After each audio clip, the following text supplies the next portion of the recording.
back to my channel. If you're new here, my name is Kit. I do videos on all sorts of things, but if you're interested, I range from beauty and lifestyle, travel and Disney vlogs, other Disney planning content, video games, cosplay, comic cons, and just a little bit of everything else. I also run a blog, which is equally mixed with everything, so you can really find me everywhere. But today we're going to be doing something a little bit different. I wanted to do this video for a really long time.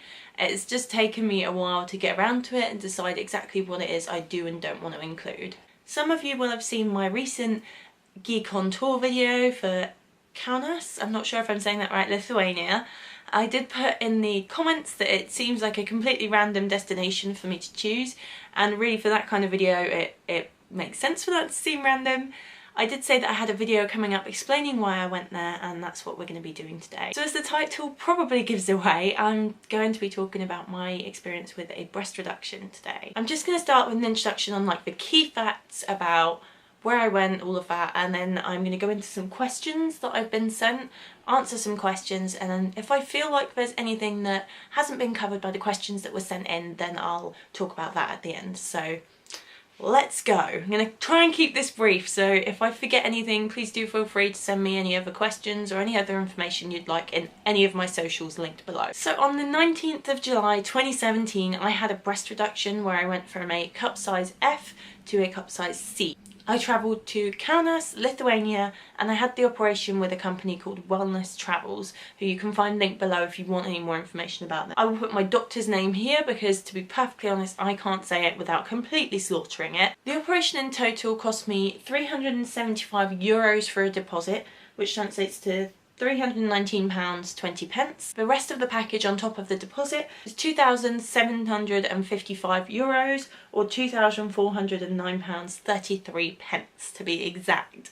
That included my surgery, my consultation, my pre-care, my aftercare, my hotel, pretty much everything. I will try and put some proper facts, numbers, what it includes in the description, because I will have to go through my records and double check, because this was a while ago. I'm trying to start with questions revolving around at the time, what happened, all of that, and then I'll go into like the healing and all of that afterwards. How revealing was the experience from the consultation to the surgery, the aftercare, etc.? Honestly, quite revealing. If you're going to have your breasts operated on, it stands to reason that they need to see and access your breasts.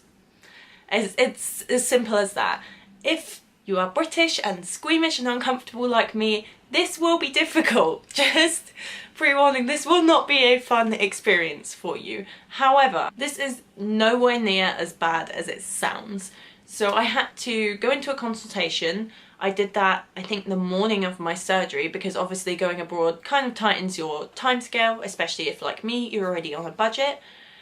So I had my full consultation the morning of my surgery, and then I went back to the hotel for a few hours and was picked up later on to go for my surgery. So I had a few hours to kind of think about it, come back, speak to my surgeon beforehand if I'd thought of any additional questions or had any concern. In the consultation initially, they just sat me down, they talked through the logistics, they asked me if I have any health conditions, any questions, any concerns. He talked me through what he would do. We talked about size and what size I was currently, what my problems were, all of the kind of information side, and then he took me into a separate room that was probably the size of like a broom cupboard, that was set up for taking photographs. He left me in there with my scrubs and some things to change into, and left the room while I changed, and then came back in, and there was a backdrop, kind of a white backdrop on one end of the wall and then a camera at the other. He did say that the photos, I'm pretty sure the photos were optional, but that it was better for their records, and that if you were happy to do it, they would also share them anonymously on the website, as like part of the, I don't know, showing size change or whatever. It didn't honestly concern me, so I did do it, but you'd have to double check. I'm pretty sure it's optional. Regardless, you're going to have to get your boobs out anyway for them to see, because they're going to operate on them. So I stood in front of the screen. He took a few pictures from several angles, and then did fully say to me, you know, I will have to touch you, I need to mark you up for surgery, and we need to kind of look how much it's pulling on your skin, etc. I don't know, surgical stuff. He was very professional and very kind and kept things comfortable, so really wasn't that much of a big deal. In my head I was like, oh my god, this is the weirdest situation. But I just kept thinking, this is for a cause, I want this reduction done, grow up. You know, I'm like, he's not looking at your boobs and being like, oh, boobs.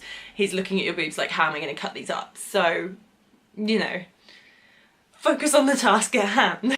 He then proceeded to draw all the little surgical lines on me. He got me to turn to several angles to kind of get a look at like the width of your shoulders in your frame, so they can discuss what size they actually realistically think they can take you to.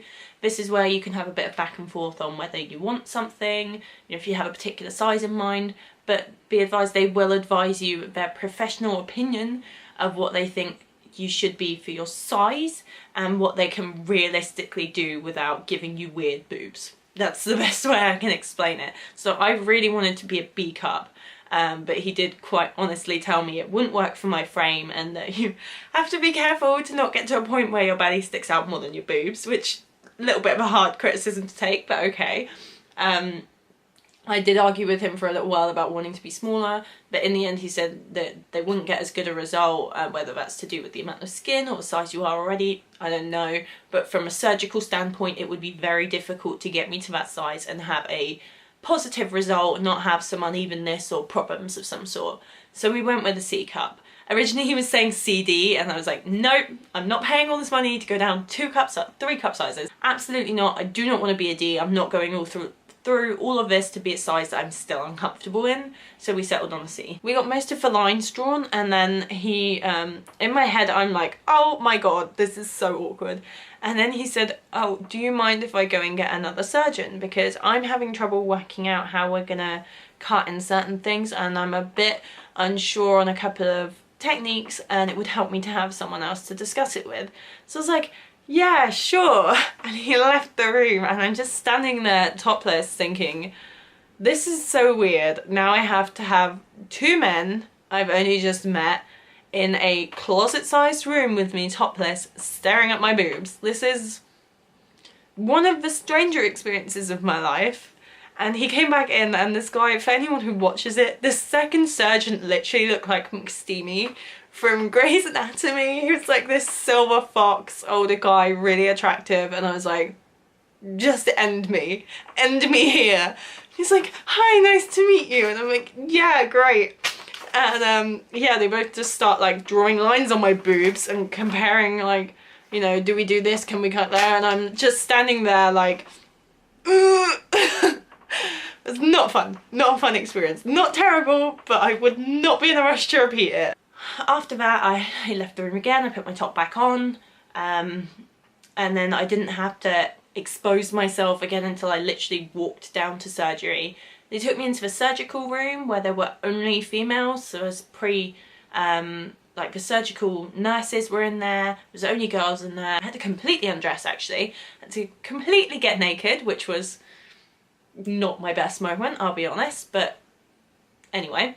And that's because I did question this. I was like, I don't understand why I have to take off my pants. Like, there's no reason for you to be going down there. And they explained that you do have to be catheterized for this procedure, which is a whole different drama. You undress completely, it's just women, they turn their back, they're very respectful, they've got other things to be doing anyway, to be getting ready for your surgery, and then they ask you to lay down on the bed and they cover you up to your neck in like a warm blanket. Like, I had like a fuzzy fluffy, it was lovely, it was really nice.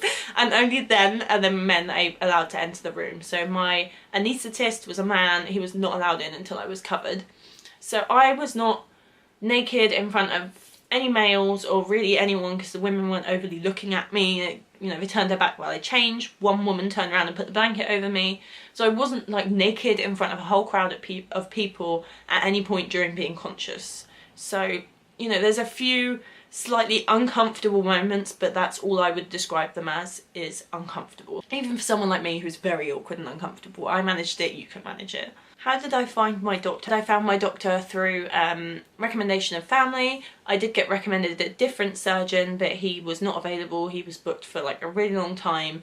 And the other guy at the clinic I was recommended, he specialised in breast reductions anyway, so, you know, that made sense to me. He was equally as experienced, so it just, you know, whatever. He was available and nice and experienced and knew what he was doing. So I thought my doctor was lovely. He was a middle-aged guy. He was very calm, very knowledgeable. He made every effort to make sure that I was comfortable and that I understood everything that was going to happen. And yeah, I don't know what else I can really say. He was very supportive. I knew if I needed help with anything during the healing process, especially while I was still in Lithuania, I could call the clinic literally any time of day and ask questions. So yeah, I thought my doctor was amazing. How long had I been planning to have this done? I have wanted a breast reduction since I was about 16, I think. My boobs were quite big from quite a young age. I think I had like C-cup boobs at like 14 years old. It was ridiculous.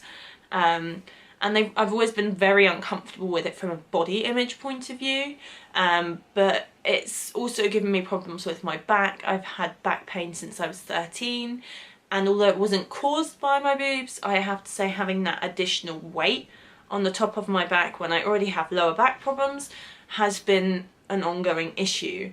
This wasn't hugely a problem until about 1.5 to 2 years before my surgery. I got moved onto a different form of birth control and that made me gain weight. That made me gain an additional cup size. Although I lost the rest of the weight on my body, my extra weight on my chest stayed, and I really started having problems from that point on. Like, that last cup size made such a difference. I already had problems with my shoulders, problems with my neck, but from that last cup size onwards, I was struggling to sleep. I was waking up in the night with my upper back locked, my shoulders hurt, my neck hurt all the time. I started having muscle pains across here on my chest from like how I was sitting. I tried to readjust it and it was just painful all the time. And it just got to a point where I was sick of it and I needed to find a way to get it sorted. Was it a long wait before you could be approved for surgery? I would say no. Unfortunately, I've deleted a whole bunch of my emails recently because I filled my inbox, and stupidly I deleted all my emails between me and Wellness Travels. I think I had like 45 emails back and forth on a thread, so that's particularly annoying. But I'm pretty sure, I remember the whole process being quite quick because I really, once I had decided I wanted it done, I really just wanted to get out there, get it done and have it over with. I just knew the longer I thought about it and, you know, worried and researched, I was just gonna stress myself out. I would add the only reason I went ahead and did something like this because you know, the amount of horror stories you hear about surgery abroad, I would have never considered it before. It was because 3 members of my partner's family went out to the same clinic and had surgery and came back and were very happy with the results, healed perfectly, had no problems, and yeah, couldn't recommend the place enough, said it was like a beautiful private clinic, better than we have here. So that's the only reason I would ever have considered it in the first place. So I think it was around a 6 to 8 week turnaround from me first contacting them to getting all the information, having the pre-checks done, booking it in, putting the deposit, booking my flights, and being out there having the surgery. So it was a really fast process, and I think that's amazing that they can get that done for you. And this question I get a lot: why go abroad? Mainly because of money, if I'm perfectly honest. That was the main motivator for me. It was something like 9 grand to have a reduction privately in the UK. I did apply to have it done through the NHS, but apparently I was 1 cup size away from their qualification for NHS funding. So they don't judge it as per basis. Okay, you're not, you know, you're a double F rather than a G, but you're also a size 12 with back problems, you know, who's got scoliosis. So really that's going to have a bigger impact on you. They're just hardline G and above. It's different for every area. So for the Berkshire Healthcare Foundation Trust, it's size G and above. But also, having done it now, I would recommend going abroad purely because their clinics are so nice. They're ridiculous. This place was more like a spa than any kind of medical facility I've ever been in. The staff were so professional, so caring. The care they gave me was incredible, and I just honestly, I've never done private healthcare here, but I honestly find it hard to believe that it would be as good as it was in Lithuania. I'll do this one quickly because this is an easy one. Kind of why a reduction and not complete removal? For me, like, if I'm being really very honest, which is very hard considering people I know will probably watch this, yeah, removal would have been a consideration. Possibly just because I have hated my boobs for so long that I don't think I would be at all upset to see them gone. Like, it would not bother me. If I wanted to have some shape in a particular top, I could just wear a padded bra or whatever. It's of no concern to me to still have boobs. I could have them lobbed off tomorrow and it would be no concern to me. However, I'm not transgender, I don't consider myself transgender, I don't need to identify as male, and it's a very personal decision for every person to make individually, but for me it just felt like it wasn't the right thing to do, and that, yeah, it's, you know, it's that kind of surgery to me is there for a reason. It's for people that need it and that, you know, feel that that's what's right for their body, and I just didn't feel like it was right for mine, so I went reduction instead. Having not got the size I want, I kind of wish I'd just gone removal and just been flat, because that would be much nicer. But no, this is the choice that I made. I wanted reduction. I wanted to still have boobs, but just very, very small ones. Okay, we're going to go through kind of recovery for the time being. How long did it take to heal? I would say for me, now everybody's going to be slightly differently depending how quickly your body tends to deal with things like that. Mine isn't great. I'm going to say like 3 months or so, roughly. That might be wrong. You know, if anybody else has had an experience where they healed faster, or, you know, they've had surgery more recently and can tell you, then, you know, I will hold my hands up and say that I'm wrong. But I'd say probably about 3 months to be like properly healed. You're kind of like Frankenstein boobs for a little while at the beginning, and it's like you really don't want to look at them. But yeah, they do heal quite quickly. You know, I was back at work and back to normal within a couple of weeks, so it's, for this particular type of operation, it's quite a fast turnaround. How was travelling while healing? Not my favourite, I'll be honest, not my favourite travel experience. It was, yeah, it was tough. It was not as hard as I would have imagined it to be, but it wasn't fun either. Fortunately I had a lot of painkillers, and I only had a 2-hour-long flight, so I managed, I put up with it. But I was very pleased to be home, and it made it harder that, you know, I was told to not tell anyone that I had had surgery, because otherwise they wouldn't let me fly. So that I found like the most difficult part of it, because I was in pain and I was struggling, but I had to make sure I didn't look like I was in pain or struggling, because I didn't want anyone to question me. So yeah, not fun, I'm gonna say, is my answer to that. Did your scars heal fully? Were there any complications in the healing process, i.e. knocking or reopening wounds or infections? Yeah, I'd say my scars have healed pretty much fully, and they healed quite quickly as well. It went from like a wound to a scar quite fast. I am probably not the best person to talk about scars, because in my family we have a very high level of pigmentation in our skin. I scar from, you know, the average graze or cut or burn, you know, I scar very easily, I'm covered in them. So I fully expected to have a bad scar experience. I'll show you actually that this was just from, I had a lump removed on my breast years ago, and they told me that it would be tiny, so I imagined it would be like some of my keyhole surgery scars. It was going to be like this big and, you know, teeny tiny, and this is apparently a tiny scar. Yeah. And that probably gives you an idea of what I scar like, and that was just from having a lump like this big removed, and yeah, it like ballooned. It does this weird thing on my breast, very strange. If you wanted to look up, because I'm clearly not going to show my boobs on the internet, apologies if that's what you're expecting from this video. You know, it's anyone else's choice. If they're comfortable to do that, more power to you. I am not. I have what's known as keloid scarring. This is usually more common in people of colour. I'm not sure, I think that's again because of the pigmentation in their skin, but as I said, it runs in our family that we have high levels of pigmentation, so we do commonly get keloid scars, or at least I do. I don't know if anyone else in my family does, but this one, the way that it's ballooned out instead of just being a small cut, that's a keloid scar. It's like yeah, it goes outwards and it's all bumpy and it's raised and it's horrible.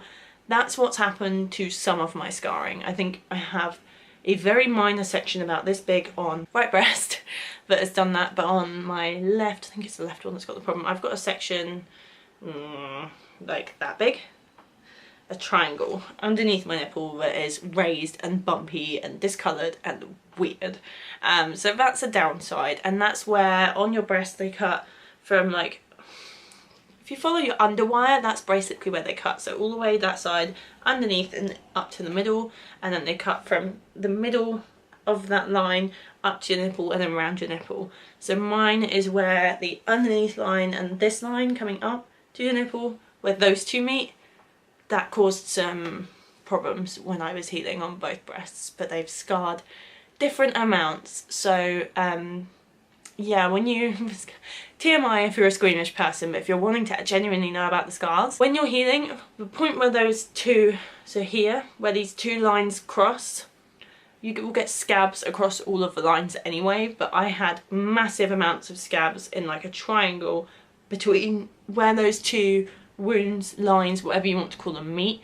It just like scabbed up, and I thought it was dried blood where it had bled a lot and spread out, but apparently it had just become one big cut of its own, and that's what I believe caused the scarring on this side. It wasn't so bad this side, hence only having a tiny section. You know, in view of being transparent and helpful, that can happen. Look into that in your family. If you know that you have high pigmentation, it causes a lot of scarring, you're going to be at risk of getting keloid scars. You're probably going to scar more anyway than others will, but if you don't tend to scar much, if you tend to heal well, then good for you, and you probably don't need to worry too much. Everything else healed pretty well. I did get knocked a fair bit, but then me being the idiot that I am, I went to a Comic-Con like 2 weeks after my surgery and was like, oh, it's fine, I just need to keep people away from me. But I went to LFCC where it is packed all the time and was trying to like walk through crowds, and I got elbowed in the boob, and it was not a fun experience. Like, fortunately, nothing happened, thank God, because that would have been on me. But yeah, it didn't reopen any wounds or cause any problems, it just hurt. So try and be sensible with your decisions in your healing time, even if you are past the initial healing time that they give you and they're like, yeah, you're fine, you can do everything but exercise. Within reason, think about, you know, your personal space and keeping people away from your boobs. I love this question because of how it's worded. Honestly, how much pain were you in after? Honestly, not that much. It entirely depends on your pain threshold. Mine is reasonably high. You know, I've had my appendix rupture and almost killed me, so at this point I'm pretty good on comparing pain to other types of pain. That's not to say it wasn't painful, of course it was painful. It wasn't a fun experience, it's not my idea of a fun week in another city, but it wasn't what I expected. I fully expected to not be able to get out of bed, I expected it to hurt all of the time and to feel like I had been butchered for like several weeks, and it was not like that. It was sore, it was uncomfortable. The sensation was, it almost felt like my skin was too tight, so it felt like I was being pulled on, but it wasn't horrendously painful. It didn't hurt all of the time. It did affect my mobility more than I expected it to, so the kind of things you don't realise are a challenge are like sitting up in bed or going from a sitting to a laying position is really hard because you use all the muscles in your chest, and you don't realise that until your chest hurts that that's the muscles you're using. So you will need someone to help you sit up, lay down, because you physically cannot sit yourself up for probably the first week, maybe a little bit after, depending on, I don't know, your pain or whatever. You will have trouble dressing yourself because, you know, certain arm movements you can't get sleeves on, or you can't pull something over your boobs yourself. So little things like that are quite difficult, but everything else is fine. I showered myself, I could get up, do my makeup, go out for walks around the city, you know. It's reasonable pain as long as you have someone to help you. It's manageable. Wellness travels do insist that you have one person with you to come and stay with you and to help look after you. You actually only stay in the clinic the night of the surgery, so one night, and then you go to a hotel nearby, and obviously if you need any help, they come and get you, bring you to the surgery. So, you know, it's manageable. You can pay for additional nights if you would rather stay in the clinic, but I was, even though the clinic was beautiful and lovely and the staff were amazing, I was ready to just get back to a hotel room with Carl and just like feel sorry for myself, basically. And have your own privacy in your own space. So it's entirely up to you what you want to do. The only issue that I really had with pain afterwards was that I wish I had taken my own painkillers. I know it sounds crazy, but I have pain relief for other conditions in my house. So I have like tramadol and stuff. I don't really take it because I find that it messes me up, but nothing messed me up like the painkillers they gave me. They gave me a few which were fine, which I had in the box. I can't remember the name of them because I left them there because I was too afraid to try and bring them through friggin' border control, because I'm pretty sure they're not even legal in this country. One of them had ketamine in it. It's legal in that country, and it did used to be used, I think, pretty much everywhere as like, you know, a tranquilizer or whatever. I can't remember, but I know it used to be used everywhere. Clearly it is now not legal in this country. But yeah, I, surprisingly, big shock, had never taken ketamine, and it was a ketamine based drug, the painkiller. It came in a proper box from a pharmacy, and I took it one night at about 2 in the morning because one thing that was difficult was sleeping. Sleeping was not fun, not helped by the fact that, I don't know if it's just a Lithuania thing or the hotel we were staying in, the mattresses were like sleeping on a wooden board. They were so hard, and I have back problems and could only sleep on my back because of my boobs. I couldn't sleep on even on my side because the cuts come up so high and it hurt like a bitch. I had to sleep on my back, which I can't do anyway because my back sucks. But I had to sleep on my back all night, and I kept waking up every few hours and my back was totally locked up and killing me, and I couldn't sit up by myself, so I'd have to keep waking Carl up to, can you please sit me up so that I can stretch out and have a break, because ow, I couldn't get up to pee on my own. Night times were the worst of it. At like 2 in the morning, I leant over, I took these pills to try and knock myself out overnight, and it was a trip. Like, it was not fun, it messed me up, I didn't know where I was, what was going on, it was not fun. So I would possibly recommend, if you're going for surgery abroad and if you do have some kind of painkillers at home, maybe taking them with you and discussing them with your surgeon when you're there, like getting a medical opinion on whether they're safe to take post-surgery. But yeah, if you have painkillers that like work for you, take them with you as a backup, because some of the drugs they give you are weird. How much help did you need while you were out there, and did you wish you had more? I didn't wish I had more, to be fair. I think we managed pretty well, but I was surprised at how much help I needed, as I said earlier.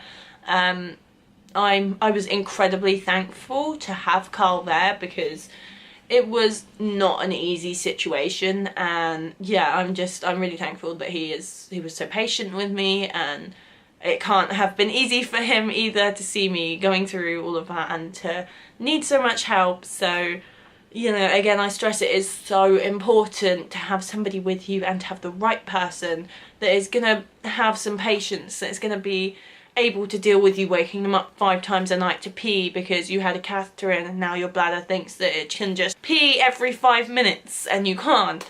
You have to retrain your bladder to like pee at a normal rate. So, you know, and you can't get up to go for a pee yourself, so you have to wake them up and they have to come over and put their arm under you and slowly lift you, and you have to hobble to a toilet 5 times a night. And, you know, during the day, getting up, getting dressed, going out, you know, it's a lot. So make sure you have someone patient and supportive who is gonna be there for you, because there will be times where it sucks. Is there anything you would do differently, and do you have any regrets? I personally do not. The one and only thing would have been I still would have liked to have gone to a B cup instead. Everyone around me says that the surgeon made the right decision. I'm perfectly in proportion now, and it looks natural and it looks right. If I'd gone any smaller it would look weird, but I personally would still rather have had a B cup. But I fully understand why I couldn't. It's not like it's something I regret and could go back and change, because it is what it is. Surgically I needed to be that size, so you know, that's that. The only other possible thing is I wish I hadn't rushed it so much and I'd waited until I had a bit more money and could have stayed in a nicer hotel. You can upgrade your hotel through Wellness Travels. They will give you an option of other hotels in the area, discuss the pros and cons, try and get a deal for you and include it in your package price. So if that's something you're interested in, by all means chat to them about that and, you know, see what else they can provide you. It wasn't in our budget at the time, but having stayed there and suffered with the beds, I really wish that we had looked into this sort of. But that's not really on anyone else because I was the one pushing it, that I had waited a bit longer until I had some money to spend on upgrading my hotel. Were you concerned that something was going to go wrong because you were having it in a different country, and did anything actually go wrong? Yes, I was so concerned. I was so scared. Like that morning, afternoon, when I went back to the clinic for my surgery, they wouldn't let Carl come with me. He came with me for my consultation, but he did not come with me for the actual surgery, and I get why, especially once I got there. I had paperwork to sign, I had to change into my scrubs, you know, I had to speak to the anaesthetist, I had a lot of things to do, and then I went to surgery. It wasn't the kind of place where you can have someone holding your hand through all of that, because it's just an inconvenience. I think I could have insisted to have him, but the guy that came and collected us was like, you know, on my personal recommendation, it's better to just go by yourself. So I did. And I literally said goodbye to Carl like it was the last time I would ever see him, because I was so afraid that something would go wrong. Like, I wasn't so badly afraid that I wouldn't have done it, because clearly I was confident enough to go and pay these people to do this operation. There is still always that fear that something could happen, but honestly, if I'm being really honest, I don't think that was exclusive to the fact that I was having surgery abroad. I've had a lot of surgery in this country, unfortunately, and every time I have gone for surgery in my life I've been like, please let me wake up from this. So I think that's just surgery in general. In all honesty, nothing went wrong. Nothing at all. It was a perfect experience. There were some downsides to the experience in general, but I don't think any of those were the fault of the company. So I have a very strong response to anaesthetic in general. I know it causes a lot of people confusion, and you know, that's in its nature. For me, I generally react quite badly to anaesthetic. I wake up and I'm very confused, have no idea where I am, and I seem to constantly refresh my memory. So nurses will come over and say, you're in the recovery suite, you know, you had your operation, everything went well.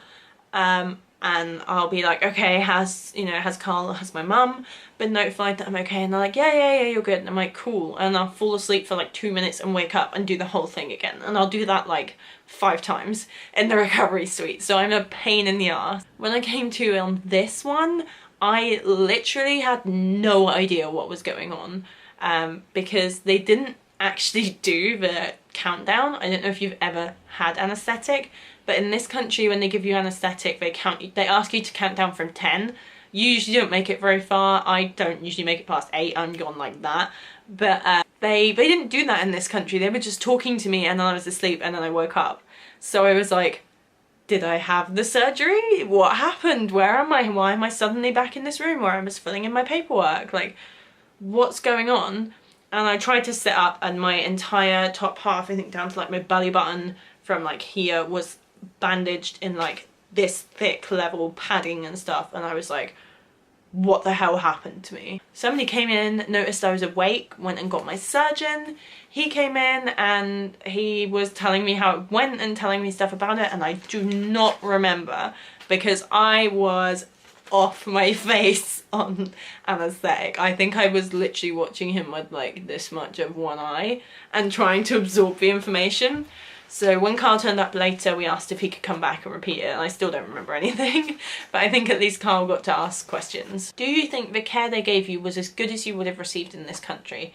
To be perfectly honest, I actually think it was better than they would have given me in this country. From my experience of healthcare in the UK, They genuinely seem to care more than any doctor I've met in my lifetime in this country. And they really, like, the nurse I had looking after me was so sweet and so attentive, and she literally, bless her, barely spoke English but made so much of an effort to make sure that I was comfortable and that, you know, I had everything I needed. I was very fortunate that because I don't think you have to share a room, I think you can pay for a private room.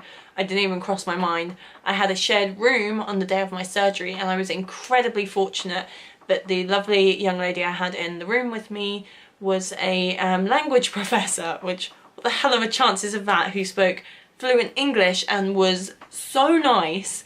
And she translated any questions that I had to the nurse. She made sure that, you know, basically I had my own translator if I needed it for anything, and that was very fortunate.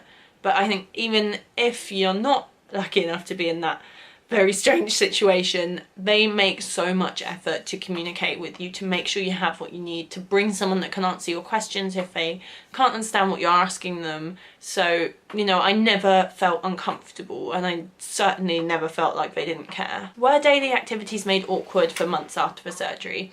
I wouldn't say for months. There was a period where they were difficult, particularly like getting dressed, sitting up, as I said. I think I could pretty much sit up on my own by the time I got home, so that was like, what, 5-6 days post-surgery. I was sitting up. It was still a struggle, but I was able to do it myself. I was able to dress myself. Again, it was still a bit of a struggle, but other than that, I was just not allowed to exercise for 6 weeks. That was it. I could do pretty much everything else the same as normal, so it doesn't have the like lasting recovery that you would expect that kind of surgery to have. A quickly priced compared to England is on there, so I'll mention again. In England it was around 9 grand, and that was at the cheapest places I could find it. And in Lithuania, I think the entire cost was like 3 grand total, not even just under 3 grand. So it's huge. Do you have visible scars, and do they bother you? I do have visible scars, visible mostly only to me and Carl. They do come up a bit too high on the side. This here, this is my scar. I would have to be wearing something particularly more revealing than I think I would ever really wear for you to see it, but certain like bikinis and swimwear and stuff, it could be a problem. That's why I've worn this top, so if I were to pull this down, so that, what am I doing there? Right. For me, it's not a big issue. If you were wearing a lot of like very revealing tops, girl, you do you. But it can come up, I think, to about here. This is the weirdest thing I've done on YouTube, is just sitting here pointing at my boobs, but like right in the middle. But it can come up quite high there, so if you're going to be wearing a lot of like these kind of tops, you can potentially see them. Other than that, the only people that are going to see them are you and people you choose to let see your boobs. So for me, it's literally just me and Carl who would see them. And do they bother me? No, not at all. It doesn't even cross my mind half the time. I don't even see them anymore. So a lot of people talking to me about this have been, to me, weirdly concerned about the scars. They're all like, oh, you know, you must have really bad scars and that. And I'm like, they're on my boobs. You know, just, they're on my boobs. No one is going to see them.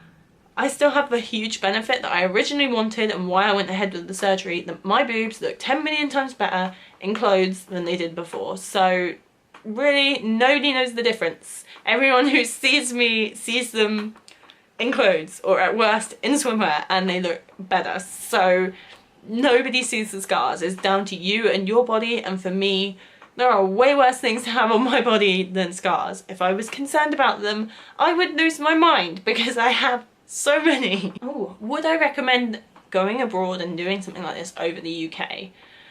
I can't speak for every clinic, I absolutely cannot, and I can't say that this clinic has never made mistakes, or, you know, that nothing has ever gone wrong, because I don't know. But from the experiences I know about, so me and 3 other family members, I would 100% recommend this over the UK. The experience was amazing, the cost was amazing, the staff cared so much, and I felt so looked after. The amount of things included in the price was insane to me, and to this day I still receive emails from them asking, is everything okay? Do I need any support? Has everything healed well? Do I have any questions? So, you know, I would absolutely recommend this over a private clinic in the UK. Do you ever regret permanently changing your body? This is going to take me like not even 30 seconds. No, I have no regrets whatsoever. I haven't even thought about it in that way until this question. I'm like, permanently changing my body? No, because I hated my body before, so no regrets. Love it. Has it dramatically helped you finding clothes or underwear that you like? Yes, that has been huge. I love shopping now, and buying underwear is still 10 times easier. It's still difficult. I didn't realise. I thought it would be even easier than it is. It's not. Everything you want to buy, every type of bra, it's got padding in it. I did not spend 3 grand to stuff my boobs to make them look bigger, guys. No, I do not want padding. But I can wear pretty much anything now. And I used to have massive restrictions. Like, I would never, ever have worn a top like this because it makes my boobs look big. Couldn't do this kind of neckline because it made my boobs look big. Couldn't do like one of these falling necklines because then I'd have to wear a different type of bra and my boobs would just hang and not look nice. It's not appealing. If you have small perky boobs, great. Have a low cut top. Not for me. I hated bikinis, hated them with a passion because I had to wear ones with underwires and they just look like giant granny bras. Not a look you want. You know, there are so many other things that I could go through, but everything about getting dressed and looking in the mirror is so much better than I think it's been in a very long time. And it's even like it's helped my body image so much, even down to things like weight. Like, I'm not concerned about my weight now. I used to have a real weight issue in my head, and now that I don't have this massive set of boobs that make me look 10 times bigger, that isn't really an issue for me anymore. So yes, it's made everything as per shopping for clothes, shopping for underwear, shopping for swimwear so much easier. Has it made you consider any other type of surgery to change your body? No. Haven't even thought about it, unless there was the option to make them smaller again, which I'm pretty sure I heard you can only have a reduction once. So be sure, ladies, that you're getting what you want. But no, I haven't even considered it. I have never been a fan of plastic surgery. I never will be. I know everyone tends to talk about how addictive it is, but I think that's really, really a personal case. And for me, I've done what I wanted to do. I'm out. I don't want anything else being chopped off me or added to me. I'm good. Were you satisfied with the outcome now everything is healed? Yes, absolutely. It's completely changed my relationship with my body and with myself, and yeah, I'm so beyond happy with it. Honestly, I would actually say it's probably the best decision I've ever made to go ahead with it because it's changed my life. Okay, we're just going to quickly, I will put the username here of the person that sent me these questions. I've got 3 more questions quickly to answer. When can I stop wearing a sports bra? I think they told me 4 weeks off the top of my head.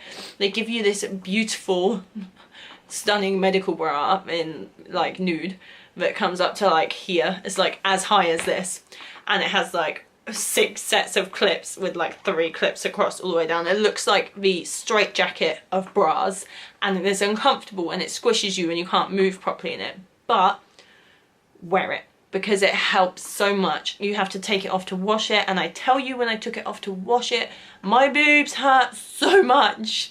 I just had to lay on the bed and not move until it was dry and I could put it back on again because it hurt.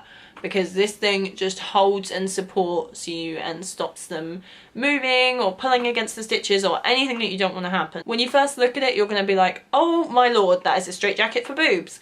But it will become your friend. And when it comes to time to take it off, you're not going to feel ready for a regular bra. And it comes up like this high on the back as well. It's a monstrosity. I'll see if I can find a picture of it because it is a little bit see-through, so you know, I took pictures and sent them to people because my nipples were like taped and everything. You won't see none, but I'm not sure if I want those on the internet, so maybe it's here. But yeah, this thing is savage, but you'll love it. Yeah, you have to wear that for 4 weeks and then you can move just straight to a regular bra. So that's the fun part. You get to go out bra shopping and buy yourself nice bras, not like granny ones. So it's great. Can my breasts be misshapen if not handled properly after the surgery? I'm not 100% sure on this one because I'm not a doctor.